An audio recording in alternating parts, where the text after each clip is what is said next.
بسم الله الرحمن الرحيم يسألونك عن الأهلة قل هي مواقيت للناس والحج وليس البر بأن تأتوا البيوت من ظهورها ولكن البر من اتقى وأتوا البيوت من أبوابها واتقوا الله لعلكم تفلحون وقاتلوا في سبيل الله الذين يقاتلونكم ولا تعتدوا إن الله لا يحب المعتدين واقتلوهم حيث سكفتموهم وأخرجوهم من حيث أخرجوكم والفتنة أشد من القتل ولا تقاتلوهم عند المسجد الحرام حتى يقاتلوكم فيه فإن قاتلوكم فاقتلوهم كذلك جزاء الكافرين فإن انتهوا فإن الله غفور رحيم وقاتلوهم حتى لا تكون فتنة ويكون الدين لله فإن انتهوا فلا عدوان إلا على الظالمين الشهر الحرام بالشهر الحرام والحرمات قصاص فمن اعتدى عليكم فاعتدوا عليه بمثل ما اعتدى عليكم واتقوا الله واعلموا أن الله مع المتقين وأنفقوا في سبيل الله ولا تلقوا بأيديكم إلى التهلكة وأحسنوا إن الله يحب المحسنين. Sadaqallahul azim. Mereka bertanya kepadamu, wahai Muhammad, mengenai peredaran anak-anak bulan. Katakanlah, peredaran anak-anak bulan itu menandakan waktu-waktu urusan dan amalan manusia, khasnya ibadat haji. Dan bukanlah perkara kebajikan kamu memasuki rumah dari bahagian belakangnya ketika kamu berihram. Akan tetapi kebajikan itu ialah perbuatan orang yang bertakwa. Dan masuklah ke rumah kamu itu melalui pintunya. Serta bertakwalah kamu kepada Allah supaya kamu berjaya. Dan perangilah kerana menegakkan dan mempertahankan agama Allah akan orang-orang yang memerangi kamu. Dan janganlah kamu menceroboh dengan memulakan peperangan. Kerana sesungguhnya Allah tidak suka kepada orang-orang yang menceroboh. Dan bunuhlah mereka, musuh yang memerangi kamu, di mana sahaja kamu dapati mereka. Dan usirlah mereka dari tempat yang mereka telah mengusir kamu. Dan ingatlah bahawa angkara fitnah itu lebih besar bahayanya daripada pembunuhan. Dan janganlah kamu memerangi mereka di sekitar Masjidil Haram sehingga mereka memerangi kamu di situ. Oleh itu, kalau mereka memerangi kamu di situ, maka bunuhlah mereka. Demikianlah balasan bagi orang-orang yang kafir. Kemudian jika mereka berhenti memerangi kamu, maka berhentilah kamu. Kerana sesungguhnya Allah Maha Pengampun lagi Maha Mengasihani. Dan perangilah mereka sehingga tidak ada lagi fitnah. Dan sehingga menjadilah agama itu semata-mata kerana Allah. Kemudian jika mereka berhenti, maka tidaklah ada permusuhan lagi melainkan terhadap orang-orang yang zalim. Mencabuli bulan yang dihormati itu ialah dengan sebab membalas pencabulan dalam bulan yang dihormati. Dan tiap-tiap perkara yang dihormati itu jika dicabuli, ada balasannya yang seimbang. Oleh itu, sesiapa yang melakukan pencerobohan terhadap kamu, maka balaslah pencerobohan itu seimbang dengan pencerobohan yang dilakukannya kepada kamu. Dan bertakwalah kamu kepada Allah. Serta ketahuilah sesungguhnya Allah beserta orang-orang yang bertakwa. Dan belanjakanlah apa yang ada pada kamu kerana menegakkan agama Allah. Dan janganlah kamu sengaja mencampakkan diri kamu ke dalam bahaya kebinasaan dengan bersifat bakhil, dan baikilah dengan sebaik-baiknya segala usaha dan perbuatan kamu. Kerana sesungguhnya Allah mengasihi orang-orang yang berusaha memperbaiki amalannya. Ayat yang kita baca pada malam ini bermula daripada ayat 189 sehingga 195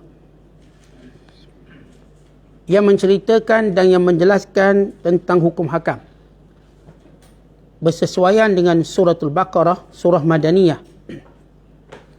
surah yang diturunkan di Madinah, yang diturunkan selepas hijrah.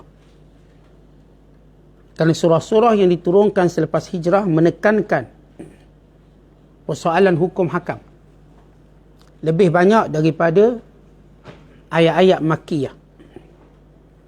Bila Allah Ta'ala menyebut yas'alunaka anil ahillah, mereka bertanya kepadamu wahai Muhammad tentang ahillah. Ahillah artinya anak bulan, hilal. Disebut ahillah kerana pertukaran anak bulan tadi daripada mengecil sampai membesar, kemudian kembali mengecil.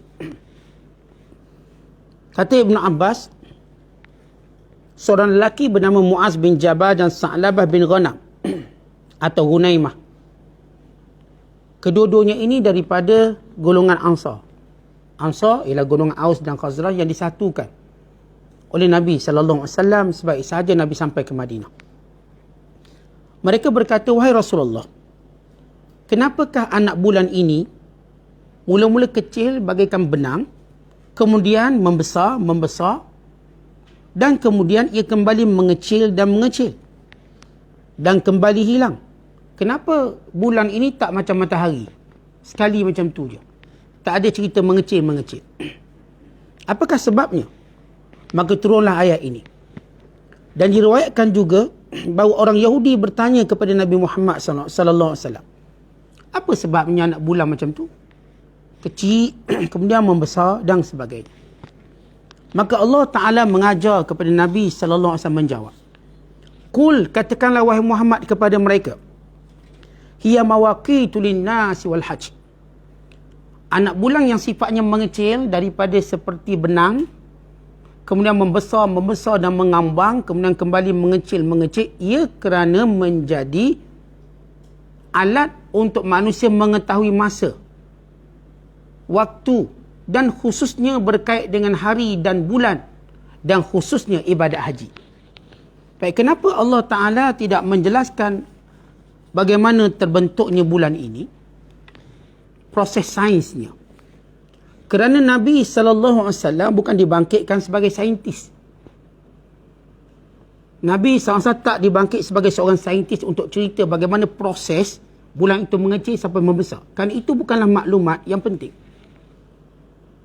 Maklumat yang penting bahawa anak bulan itu yang berlaku perubahan demi perubahan daripada kekurangan kepada sempurna kemudian kembali, tujuannya ialah untuk memberitahu kepada kamu waktu-waktu untuk kamu beribadat kepada Allah. Dan menentukan waktu-waktu yang berkait dengan muamalah kamu, jual beli kamu, ibadat-ibadat kamu, puasa kamu, solat kamu, haji kamu dan lain-lain. Ini menunjukkan Allah ajar kita. Kadang-kadang kita nak tanya semua benda. Tapi tidak semua soalan kita itu ada faedah. Tak semua maklumat yang kita nak tahu tu ada faedah. Tak semua. Maka kita tidak patut menghabiskan masa yang banyak untuk membicarakan perkara yang kurang faedah berbanding yang lebih berfaedah. Maka untuk mengetahui kenapa bulan tu dikecil kemudian jadi besar, ya memang kita boleh jelaskan. Lalu kita mengambil masa yang panjang, tapi faedahnya tidak ada. Umpama saintis bila mengkaji pulau ataupun planet Marikh, dikaji. Walau Allah Ta'ala dah sebut dalam Quran, Allah jadikan manusia atas muka bumi. Artinya bumi satu-satunya planet yang sesuai untuk manusia. Dan Allah menjadikan segala keperluan manusia di muka bumi. Tiba-tiba manusia cuba kaji planet Marikh. Kos kaji planet Marikh berbilion dolar. Kalau beri pada fakir miskin, selesai masalah fakir miskin. Tapi mereka tu kaji dan tak ada jawapan sampai hari ini. Apakah di sana ada air? Adakah di sana sekian-sekian? Kalau ada seorang bilioner yang terkenal bernama Elon Musk, bila dia mencadangkan supaya diletupkan bom nuklear dekat planet Marikh, kerana mengambil teori atau mengambil apa yang Allah sebut dalam Quran tentang kejadian, disebut Big Bang, kejadian bumi. Kerana bumi ni asalnya ketulan, lalu berlaku letupan yang kuat, lalu membentuk bumi. Jadi nak ambil teori Big Bang tadi untuk hantar beratus, mungkin ribu bom nuklear ke planet Marikh untuk buat satu letupan. Mungkin sebab lepas letupan tadi, maka planet Marikh sesuai untuk didiami oleh manusia. Kerana mengikut kaedah Big Bang dunia dahulu. Lalu bila dicadangkan begitu, saintis kata ini bahaya. Debu-debu atom, debu-debu daripada kesan bom nuklear yang akan menutup bumi, menghancurkan bumi terus. Kita lihat mereka cuba cari benda tak faedah. Hantar monyet mati, nak hantar orang takut. Artinya Allah nak ajar kita satu benda yang paling bernilai. Bahawa buatlah satu benda yang ada faedah sikit. Ya memang atas nama kajian kita nak kaji semua benda. Tapi mengkaji semua benda tanpa mendatangkan faedah, bukan cara kita menghabiskan umur kita. Umur kita perlu dihabisi dengan perkara yang bermanfaat, menyembah Allah. Kerana rahsia tadi Allah akan cerita nanti akhirat kelak. Bukan makna Islam memusuhi kajian. Tidak. Bukan Islam menyuruh kita mengkaji pada perkara datangkan faedah. Sebab itu ayat ini, bila sahabat tanya Rasulullah, kenapa bulan ni macam ni? Nabi tak huraikan bulan tu macam ni, macam ni. Sebab tak ada faedah. Rasulullah bukanlah ahli falak, ahli astronomi. Bukan dibangkitkan untuk bicarakan benda tu. Dan bukan untuk menyuruh para sahabat sibuk dengan benda tu. Nak suruh para sahabat bukan manusia sibuk menyembah Allah. Maka hikmah bulan itu bersifat demikian supaya kita tahu masa. Lalu kita tahu berapa hari bulan. Okey, ini 28 hari bulan, 29 hari bulan. Okey, 1 hari bulan. Dengannya kita tahu puasa, haji. Ini masuk 1 Zulhijjah. Kita tahu bila wukuf di Arafah. Kita umat Islam sentiasa tengok anak bulan. Dan dengannya juga kita tahu tentang kandungan. Ni kandungan 2 bulan, 3 bulan, 4 bulan. Kita tak kata kandungan ni 3 matahari, 4 matahari, 5 matahari. Kerana waktunya. Dan akad jual beli. Bila? Bulan depan. Kalau kita kan janji bulan depan. Kita tak kata nanti matahari depan lah. Matahari depan. Bulan depan, tempoh waktu. Maka benda tu jauh lebih penting. Dan yang lebih penting, ia berkait dengan haji. Baik, kenapa Allah mula cerita tentang haji? Kalau ayat sebelum ni, jangan makan harta dengan cara tidak sebenar. Jangan riswah. Dan sebelum cerita tentang jangan makan harta, kita cerita bab puasa. Maka seolah-olah Allah Ta'ala nak menyebut tentang rukun-rukun Islam. Daripada menghadap kiblatnya, kita dah bicara tentang menghadap kiblat. Sehingga kepada puasa, dan sekarang kita pergi kepada ibadat haji. Bila Allah mengajar kita, jangan makan makanan, jangan mencari rezeki, jangan mengambil harta benda orang lain, supaya bila kita ada harta yang baik, kita melaksanakan ibadat haji. Maka itu yang perlu kita lakukan. Kemudian Allah Ta'ala menyebut, walaisal bir bi an ta'tul buyuta min zuhuriha. Bukanlah kebaikan itu kamu datang rumah kamu melalui pintu belakang. Ayat ini turun bila menjadi kepercayaan Arab Jahiliyah. Arab Jahiliyah. Bahawa bila seorang memakai ihram, berniat ihram, umrah atau haji, mereka tidak boleh masuk rumah mereka melalui pintu-pintu yang biasa. Kerana mereka berihram, biar lain pada lain. Kalau mereka ni orang bandar, mereka akan tebuk atap. Ni ikut bumbung. Mereka akan naik ikut bumbung, buat tangga, naik. Sebab mereka berihram. Berdosa kalau mereka pakai ihram, pada anggapan mereka, salah, melalui budaya mereka, pakai ihram masuk ikut pintu depan. Dia kena masuk atas atap, ikut bumbung. Dan kalau sekiranya rumah mereka itu khaimah, ni orang Badui. Orang Badui, dia kena buat satu lagi pintu belakang. Lalu mereka akan masuk ikut pintu belakang. Kerana mereka menganggap bila mana berbuat demikian, mereka berada dalam pantang larang ihram. Melainkan kalau sekiranya mereka daripada kabilah yang kuat agama. Kabilah yang kuat agama disebut sebagai kabilah Homs. Homs iaitu 5 kabilah yang berpegang kuat pada agama. Mereka ialah Quraisy. Kabilah Quraisy tak buat macam tu. Bila mereka pakai ihram, bila mereka niat ihram, mereka boleh masuk rumah ikut pintu biasa. Yang kedua, kabilah Kinanah. Yang ketiga, kabilah Khuza'ah. Yang keempat, kabilah Saqif. Yang kelima, yang keempat kabilah Saqif, yang kelima kabilah Khas'am dan Banu Amir bin Sa'sa'ah. Kemudian kabilah Banu Nadir bin Muawiyah. Dinamakan Khums li syiddatihim fi dinihim, kerana mereka terkenal kabilah-kabilah yang kuat agama. Satu hari Nabi SAW memakai kain ihram.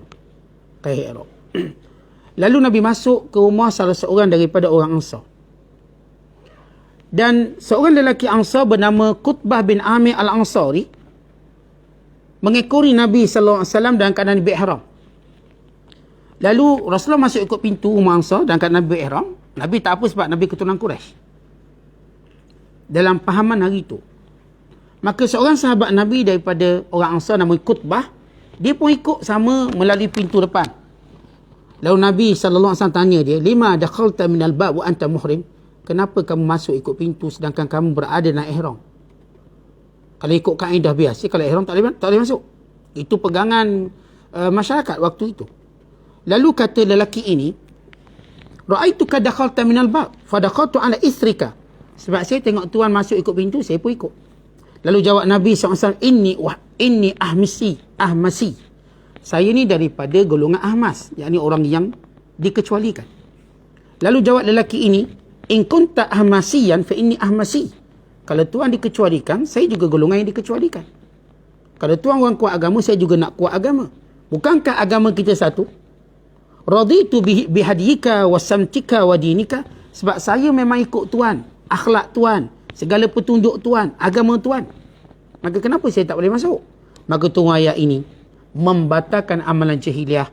Memakai ihram kena masuk pintu belakang, maka dibatalkan dengan firman Allah Ta'ala, walaisal bir, bukanlah kebaikan sebenar yang kamu duk pegang selama ni dalam budaya kamu. Bi antatul buyuta min zuhuriha, kamu masuk rumah-rumah kamu melalui pintu belakang. Walakinnal birra, tetapi kebaikan itu ialah takut kamu pada Allah, takwa. Wa'tul buyuta min abwabiha, kerana itu masuklah rumah kamu daripada pintu-pintunya. Wattaqullah, bertakwalah kamu pada Allah, semoga kamu berjaya.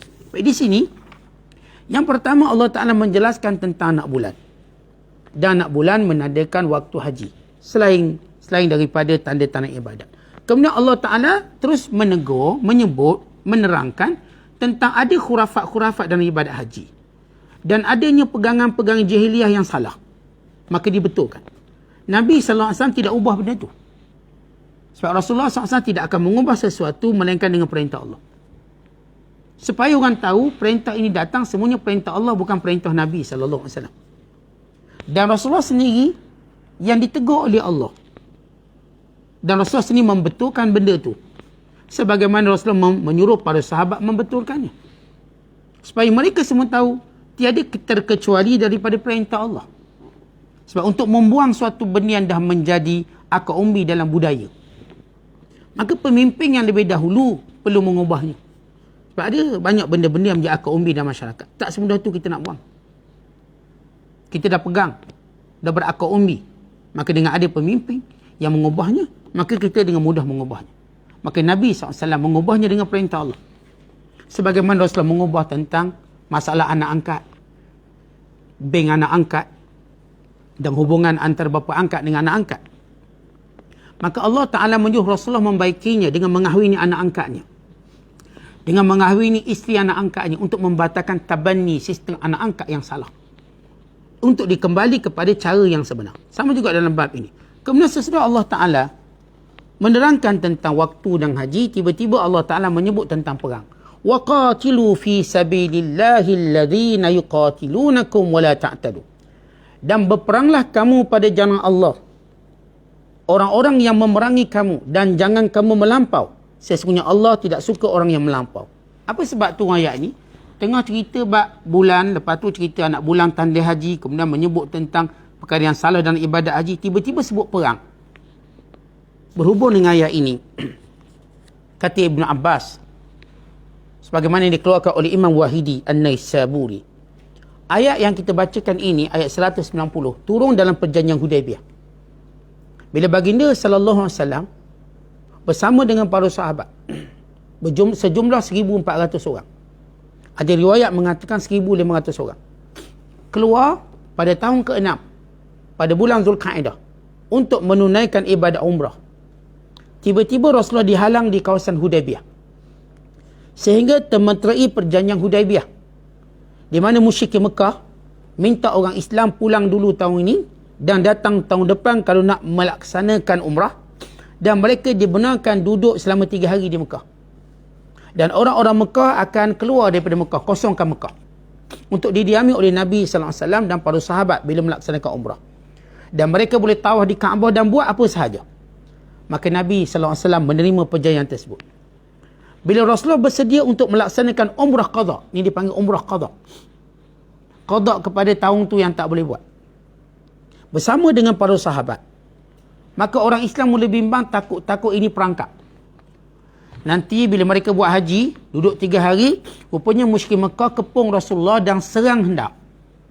Maka mereka bimbang, terutama pula ini di Mekah dan di bulan haram, di tempat yang haram. Maka mereka menyangka mereka tak boleh balas. Sebab orang Islam, orang yang paling patuh pada perintah Allah. Orang-orang kafir sentiasa mengambil kesempatan daripada kita patuh perintah Allah untuk mengambil kesempatan. Sebagaimana mereka akan serang orang Islam tengah sembahyang, kerana mereka menyangka tengah sembahyang orang Islam tak boleh gerak. Rupa-rupanya bila Allah turunkan tentang ayat tentang solat perang, maka orang Islam boleh tengah solat berperang. Maka orang kafir tak boleh ambil kesempatan. Sama juga orang Islam bimbang, nanti bila mereka berada di tanah haram, dalam keadaan pakai ihram, di bulan haram, ketiga sebab besar ini menjadikan orang Islam seperti tak boleh balas, kena sabar. Lalu orang musyrik Mekah pasti kepung orang Islam, membunuhnya, kerana mereka ialah orang-orang yang tak pernah peduli hukum hakam, tidak pernah peduli larangan, tidak pernah memuliakan, tidak pernah menghormati Mekah. Orang Islam hormat Mekah, hormat bulan haram, hormat dia ketika ihram. Dan memang kita diajar ketika ihram jangan gaduh, jangan berbalah. Kalau orang marah kita, kita sabar. Tetapi jangan sampai segala akhlak dalam ibadat itu musuh nampak lemah, lalu mereka mengambil kesempatan untuk menindas. Di situ kita kena perhati. Kita akan sabar selagi mana mereka tidak melampaui batas. Maka Allah turunkan ayat ini. Kalau mereka menyerang kamu, kamu balas balik. Kerana itu Allah sebut waqatilu. Perkataan qatala, yuqatilu, muqatalah memberi maksud ialah bila mereka mula menyerang kamu, maka kamu serang mereka. Mereka iza bada'u bil harb, bila mereka yang mulakan permusuhan, maka kamu sambut. Bukan orang Islam yang mulakan permusuhan. Ia berbeza kalau Allah sebut uqtulu fi sabilillah, uqtulu, bunuh. Ini kita start dulu. Tapi Allah menyebut dengan qatilu. Bererti, sebab itu kena faham dakik dalam bahasa Arab. Wazan bahasa Arab beri makna lain. Kalau mereka memerangi kamu, kamu perangi mereka. Dan hadis ini hadis yang berbunyi umirtu an uqatilan nas. Aku diperintahkan untuk memerangi manusia sehingga mereka mengucap 2 kalimah syahadah. Mengaku tidak ada Tuhan melainkan Allah dan aku pesuruh Allah. Apakah maksud Islam memaksa orang masuk Islam? Tak faham ayat ini. Umirtu an uqatila. Aku diperintah memerangi. Artinya kalau dihalang untuk menyampaikan kalimah tauhid, maka perlu berperang, maka berperang. Kalau tidak dihalang, terus langsung berdakwah tanpa perang. Sebab itu digunakan perkataan qatala yuqatilu muqatalah. Qatala yuqatilu qitalan atau muqatalah. Ini dalam wazan tasrih fa'il. Bila Allah sebut qatilu, kalau mereka waktu kamu buat umrah di tanah haram, di bulan haram, ketika kamu berihram, memerangi kamu, maka kamu lawan mereka sebagaimana mereka memerangi kamu. Wala ta'tadu, jangan melampau. Apa maksud melampau? Maksud melampau ialah jangan kamu membunuh orang tua, jangan kamu membunuh kanak-kanak, jangan kamu membunuh wanita, jangan kamu membunuh ahli-ahli ibadat. Jadi kanak-kanak tak boleh bunuh, orang tua tak boleh bunuh, perempuan tak boleh bunuh, mana-mana paderi-paderi, sami-sami yang jaga tokong-tokong tu jangan bunuh, biarkan mereka dengan hal mereka. Dan juga orang-orang sakit jangan bunuh, az-zumna ataupun az-zamna, yang sakit jangan bunuh. Maka ini maksud wala ta'tadu. Artinya fokus kamu kepada orang yang menjadi tentera yang memusuhi kamu. Yang tak jadi tentera, yang tak musuh kamu, jangan kamu sentuh mereka. Kerana itu Abu Dujana, Simak bin Harb radhiyallahu ta'ala anhu, waktu baginda sallallahu alaihi wasallam menawarkan kepada sahabat, siapa yang nak menggunakan pedangku untuk berperang? Maka sahabat pun angkat tangan semua. Saya. Kemudian kata Nabi sallallahu alaihi wasallam, siapa yang akan memberi hak kepada pedang aku? Dia berperang dengan betul, menggunakan pedangku. Semua sahabat tak berani angkat tangan sebab mereka tak tahu apa hak pedang Rasulullah. Lalu Abu Dujana angkat tangan. Atau nama sebenarnya Simak bin Harb radhiyallahu ta'ala. Dia angkat tangan. Lalu dia mengambil pedang baginda SAW. Pedang berperang. Seorang sahabat mengekori Abu Dujana untuk tahu apa hak pedang. Tengah Abu Dujana perang. Tiba-tiba di hadapannya seorang perempuan musyrik Mekah. Dalam perang Uhud. Yang maki hamun sumpah seranah kepada Abu Dujana. Lalu Abu Dujana tengok dan dia berpaling. Dia tak usik perempuan. Maka fahamlah sahabat, itulah hak pedang. Jangan bunuh wanita. Walau mereka mulut lancang, mulut sekian dalam perang, jangan bunuh dia. Tak dibenarkan. Sebab itu Nabi SAW mengingkari perbuatan tersebut. Bila dalam satu peperangan, Nabi tengok dalam gelimpangan mayat musuh itu ada wanita yang dibunuh. Nabi kata, mahadhihi la tuqatan. Bagaimana perempuan ini dibunuh? Nabi marah. Siapa bunuh ni? Tidak patut dia dibunuh. Lihat bagaimana Islam menjaga peraturan. Ya, kadang-kadang tuan-tuan sekalian dalam suasana perang, mungkin nak jaga perfect 100% tak boleh, adalah terlepas. Tetapi Islam jaga betul-betul benda tu. Berbeza dengan cara perang orang kafir, bunuh kanak-kanak. Waktu tentera Salibiyah menawan Kepulauan Akka, sebelum mereka menawan Baitul Maqdis, mereka membunuh kanak-kanak wanita yang berjumlah semua 70,000. Sehingga Salahuddin Al-Ayyubi membalas balik. Mengembalikan Akka dalam wilayah Islam. Tetapi Salahuddin tak balas balik. Dia tak bunuh kanak-kanak, tak bunuh wanita. Kerana itu bukan ajaran Islam.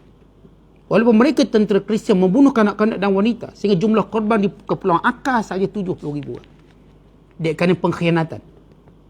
Sehingga musuh berjaya menawan Kepulauan Akka. Akka ialah satu kepulauan untuk masuk ke Baitul Maqdis.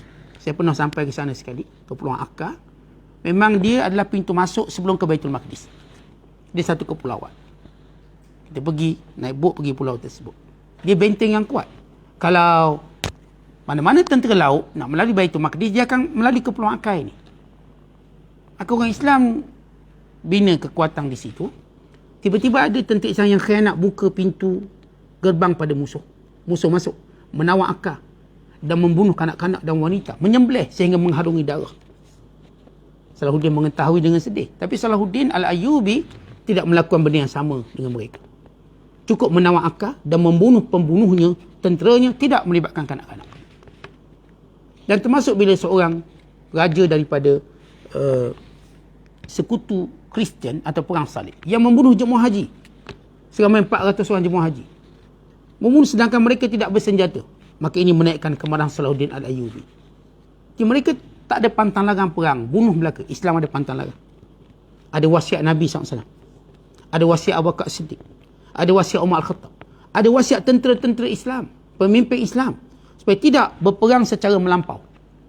Dengan tidak menebang pokok, tidak memusnahkan tanaman, tidak memusnahkan tempat kediaman, melainkan kerana keperluan. Tapi tidak merosakkannya. Nabi mengingatkan, jangan tebang pokok yang sedang berbuah tanpa apa-apa keperluan. Inna Allah la yuhibbul mu'tadin. Sesungguhnya Allah tidak menyukai orang yang melampau. Allah akan beri pertolongan selagi mana orang Islam tidak melampau. Bila melampau, Allah biarkan dia dengan kekuatan dia. Kenapa orang Islam kena patuh? Untuk dapat pertolongan Allah. Kita jangan melampau. Bila kita tak melampau, Allah tolong kita. Dan semua segi. Kalau kita melampau, Allah biarkan kita dengan diri kita. Waqtuluhum haitsu saqiftumuhum. Dan perangilah mereka di mana pun mereka berada. Wa akhrijuhum min haitsu akhrajukum. Dan keluarkan mereka sebagaimana mereka keluarkan kamu. Kalau dahulu, mereka telah menyebabkan kamu, wahai Rasulullah, dan para sahabat terpaksa keluar daripada Mekah. Kalaulah mereka memerangi kamu, kamu juga keluarkan mereka sebagaimana mereka keluarkan kamu. Ini kita katakan hukuman yang sama. Wal fitnatu asyaddu minal qatl. Dan fitnah yang mereka lakukan lebih teruk daripada pembunuhan itu. Jadi kalaulah mereka nak cela orang Islam kerana berperang pada bulan haram, walaupun mereka memulakannya, kalau mereka nak cela orang Islam berperang dalam keadaan memakai ihram, kalau mereka nak cela kamu nanti, sebab kamu pertahankan diri kamu bila diserang, fitnah yang mereka buat lebih teruk daripada kamu nak balas kejahatan mereka dengan cara membunuh. Apa maksud fitnah di sini? Bukan macam orang kita selalu bercakap, ingat jangan fitnah, fitnah lebih besar dosa daripada membunuh. Wal fitnah tu asyaddu minal qatl. Dia ada apa dalil tu? Tak, ini bukan yang tu. Itu dalil yang tak tepat. Maksud fitnah di sini syirik kepada Allah. Syirik pada Allah lebih besar dosanya daripada membunuh tu sendiri. Daripada apa yang kamu sebut menceroboh kemuliaan bulan haram. Kamu yang syirik itu lagi teruk sebenarnya. Dan yang kedua makna fitnah, azab, seksaan, aniaya kamu kepada orang Islam sepanjang kamu menguasai orang Islam. Dengan dibunuhnya Sumayyah, diseksanya Khabbab bin Arab, diseksanya Amir bin Fuhairah, diseksanya Bilal bin Rabah, dibunuhnya Yasir, dan lain-lain orang Islam yang kamu buat dengan pemulauan ekonomi 3 tahun, dengan menghalau keluar orang Islam, dengan merampas harta orang Islam, mengambil harta hak orang Islam ditinggalkan ketika hijrah. Maka perbuatan kamu yang menyiksa, yang menzalimi itu lebih teruk daripada kalau orang Islam kembali membela diri mereka untuk membunuh kamu. Kan kadang-kadang gini tu, bila orang baik mereka nampak macam membalas kejahatan, orang kata, oi, Tok Lebay ni pandai juga balas-balas Tok Lebay ni. Tok Haji ni, ganas juga tak Haji. Dia lupa dia mula dulu ganas. Sampai Tok Haji jadi ganas. Artinya cara orang jahat, dia akan mainkan sentimen tadi. Haji, boleh tahan juga mulut Haji. Baca Quran, kutuk juga kita. Dia tak fikir dia kutuk kita ni. Dia tak fikir dia maki kita ni. Walau Islam ajar kalau kau maki, jawab macam tu. Mereka cuba nak manipulate yang saya katakan, orang Islam yang menghormati bulan haram, menghormati Mekah, menghormati dengan pakai ihram, larangan-larangan, mereka nak ambil kesempatan untuk memeranginya. Untuk kita kata manipulasi kelembutan umat Islam. Ingat, kita lembut. Kita berpegang pada hukum. Tetapi kita, tuan-tuan, tidak akan membenarkan orang manipulasi kita. Dan apa juga. Seperti orang Islam, memang pemaaf. Tapi sampai peringkat berperang, maka kita akan berperang. Islam memang mengutamakan kemaafan daripada membalas dendam. Utamakan kemaafan daripada melakukan pembalasan. Tetapi ia ada batasannya. Sampai kamu menceroboh agama kami, sampai kamu mempermainkan agama kami, menghina agama kami, maka ketika itu kamu akan melihat kelembutan kami bertukar menjadi garang. Kerana kami marah kerana Allah, sebagaimana kami sabar kerana Allah. Jadi sini peringatan besar kepada kita orang Islam. Jangan kelembutan kita sampai orang mengambil kesempatan. Jangan nilai-nilai agama yang kita tunjukkan sehingga musuh mengambil kesempatan kononnya kita lemah. Tak, kita tak lemah. Kita kena patuh perintah Allah. Tapi bila mereka melampau, maka kita tidak segan, kita tak merasa takut untuk membalas kejahatan mereka. Dan ini yang Allah ajar dalam ayat ini. Kemudian Allah menyebut, "Wala tuqatiluhum indal masjidil haram hatta yuqatilukum fih." Jangan kamu memulakan perang di Masjidil Haram sehingga mereka yang memulakannya.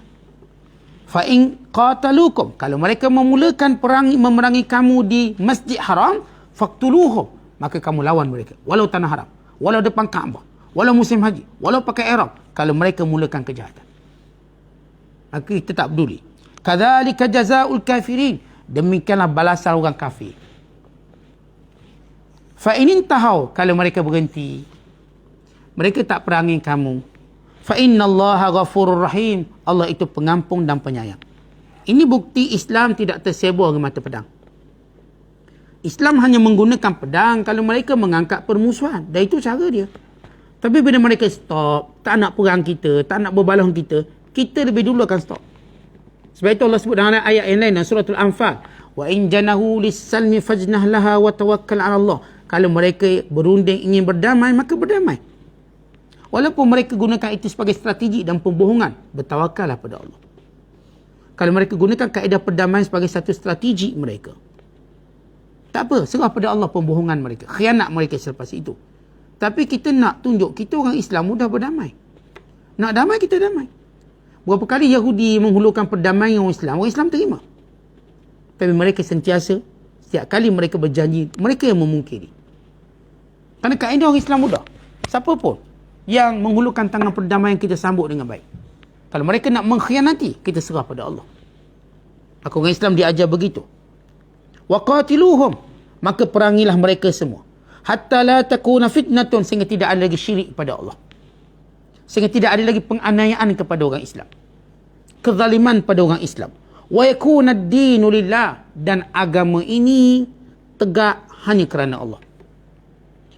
Hanya agama ini yang tertegak. Fa in intahau, kalau mereka berhenti daripada memusuhi kamu, fala udwana illa 'alal zalimin, maka tiada permusuhan melainkan kepada orang yang zalim di kalangan mereka. Allah ulang 2 kali. Kalau mereka berhenti, kita berhenti. Dan kalau mereka memohon ampun, Allah ampunkan. Kalau mereka masuk Islam, Allah terima mereka. Dan kalau mereka teruskan permusuhan, kita akan perangi mereka. Sehingga syirik ini terpadam atas muka bumi ini. Penganiayaan pada orang Islam akan berhenti. Tetapi kalau mereka berhenti, mereka ingin berdamai, tidak mahu menganiaya orang Islam, maka kita tak akan memusuhi mereka. Hanya kita musuh orang yang musuh kita. Asy-syahrul haram bisyahril haram, bulan haram dengan bulan yang haram. Wal hurumatu qisas, dan segala tempat-tempat yang mulia itu ada kisasnya. Kalau kamu mencabut tanah haram, maka kami akan buat benda yang sama. Itu kisasnya. Kalau kamu menjadikan bulan-bulan haram untuk memerangi kami, kami juga menggunakan bulan haram untuk melawan kamu. Sebagai satu kisas. Timpal balas balik. Jadi kami boleh buat benda yang sama. Sebab itu dalam Islam, kaedah mumasalah ataupun kita katakan kaedah balas balik ini memang disyariatkan. Supaya musuh tak ambil kesempatan. Musuh tampar, kita tampar balik dia.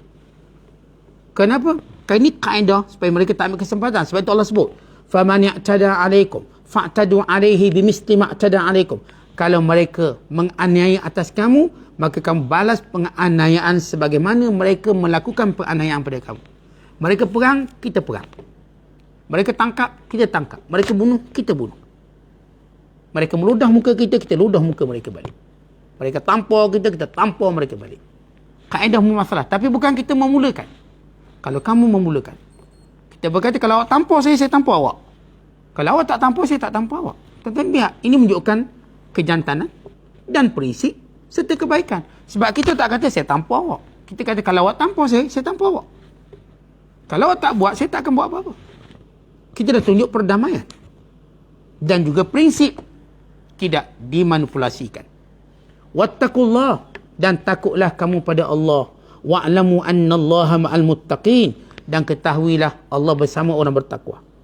Maksud wattaqullah ialah dalam apa pun cara kita balas balik penganiayaan orang buat pada kita, kita ikut batas takut pada Allah. Kita tak akan melampau. Jangan ditampar kita kanan, kita tampar kanan, kiri, cedok bawah.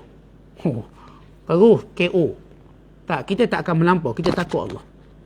Dia buat macam tu je kita buat. Dia perangi kita banyak tu, banyak harinya 2 hari, kita perangi 2 hari, kita tak akan lebih. Sebab kita dah sebut, wala ta'tadu, jangan melampau.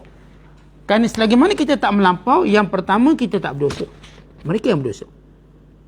Yang kedua, kita ditolong oleh Allah. Mereka tak akan ditolong. Hatta dalam bab, kalau kalangan orang Islam yang zalim kita, maka kita boleh balas kezaliman mereka dengan kadarnya. Tapi kita juga pegang 2 prinsip. Prinsip kita ialah kita tak memulakannya. Yang kedua, kita tak melampau waktu membalasnya. Kerana kita takut Allah. Kita tak buat lebih-lebih lah. Kemudian Allah Ta'ala berfirman, wa anfiqu fi sabilillah, maka hendaklah kamu belanjakan pada jalan Allah. Wa la tulqu bi aydikum ila tahlukah, jangan kamu campakkan diri kamu dalam kebinasaan. Wa ahsinu, lakukan kebaikan. Innallaha yuhibbul muhsinin, Allah suka orang buat baik. Turun ayat ini bila orang-orang Ansar melihat Islam sudah menang. Mereka berkata, kita dah belanja duit banyak kepada Rasulullah, kepada Islam. Apa kata kita ambil ganti balik? Kita minta Rasulullah beri balik apa yang kita dah berikan.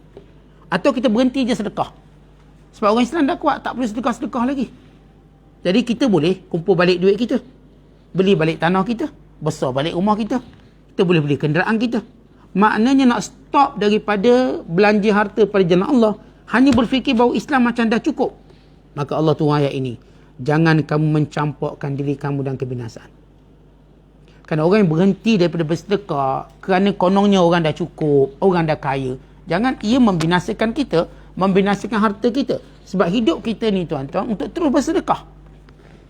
Jangan nampak macam dah kuat, tak payah sedekah, terus bagi. Oh, nampak Rasulullah dah kuat, Islam dah kuat, tak payah sedekah, terus sedekah, biar jadi makin kuat, biar jadi makin bagus. Kita tengok madrasah ni dah selesai, dah okey dah, tak nak dah sedekah, macam kaya dah Ustaz, tak payah sedekah. Jangan. Kerana sedekah tu pahala untuk kita. Kalaupun dia dah cukup, kita akan jadikan dia lebih cukup lagi supaya dia jadi lebih kuat. Sebahagian orang Ansar yang nak berhenti dah menyumbang sebab rasa dah penat dah menyumbang ni, dan tengok Islam pun dah kuat dan mereka nak kembali, nak dapat balik harta mereka, maka Allah ingatkan mereka, jangan campakkan diri kamu dalam kebinasaan. Berhenti bersedekah, berhenti untuk melakukan kebaikan ini ialah perbuatan ni merosakkan diri sendiri. Termasuklah kita kata, saya dah tak nak tolong orang, dah ada orang tolong. Jangan. Jangan berhenti bersedekah, jangan berhenti buat baik, hanya kita berfikir dah ada orang buat baik. Hanya kita berfikir benda ni macam dah selesai. Jangan. Hidup kita memang berjuang untuk terus bersedekah dan terus buat baik sehingga akhir hayat. Jangan, saya dah tak nak belajar Ustaz sebab saya dah pandai. Jangan berhenti. Kau dah pandai, duduk atas meja pula. Tukar meja. Kita mengajar pula. Oh, rasa dah tak pandai balik Ustaz, turun bawah balik. Belajar. Begitu kita buat. Jangan berhenti bersedekah, jangan berhenti buat baik. Kenapa? Kerana Allah suka orang buat baik. Allah suka. Allah tak suka orang tak buat baik. Allah tak suka orang yang tidak mau bersedekah, hanya fikir dah cukup, atau fikir kita nak kumpul duit banyak-banyak. Jangan. Itu membinasakan diri kamu. Kamu tak dapat pahala sedekah, nanti kamu cinta pada harta, kamu akan binasa. Baik, kenapa turun ayat tentang sedekah? Kerana ayat ini sebelum ni berperang. Bila berperang perlukan kos. Berperang perlukan kos, senjata dan sebagainya. Maka orang Islam mesti terus menyumbang. Dan kita kena tahu sebenarnya sedekah tak akan terangkat sehinggalah dekat hari kiamat, ketika mana perang sudah tidak ada. Nanti tuan-tuan, bila perang dah tak ada, sewaktu Nabi Isa turun, perang dah tak ada. Kerana Nabi Isa telah kita katakan menghancurkan semua musuh. Waktu itu Allah mengangkat sedekah, ibadat sedekah, dan tak ada lagi sedekah. Bila ada orang nak bersedekah, orang ni kata, kami dah ada, tak payah sedekah. Ibadat sedekah. Jadi jangan berhenti. Kerana kita masih lagi dalam jihad, masih lagi dalam perang. Masih lagi untuk melawan orang kafir yang melakukan pelbagai, menjebak orang Islam dan pelbagai jebakan mereka, perangkap mereka. Maka terus menyumbang dan terus buat baik, jangan berhenti. Maka ini kaitan antara ayat sedekah, ayat perang. Dan ayat perang ni berkait dengan haji. Nak beritahu, kalaupun kamu dalam haji, kalau mereka nak berperang, kita berperang. Walau dalam keadaan yang paling kita katakan sibuk beribadat, dengan ihramnya, dengan Mekahnya, tapi kalau musuh melancarkan peperangan, kita tidak ada waktu uzur dan tidak ada waktu berhenti. Kita akan menyambut, kita akan berperang, kerana ia adalah ibadat yang utama dan menegakkan agama Allah. Wallahu a'lam bissawab. Assalamualaikum warahmatullahi wabarakatuh.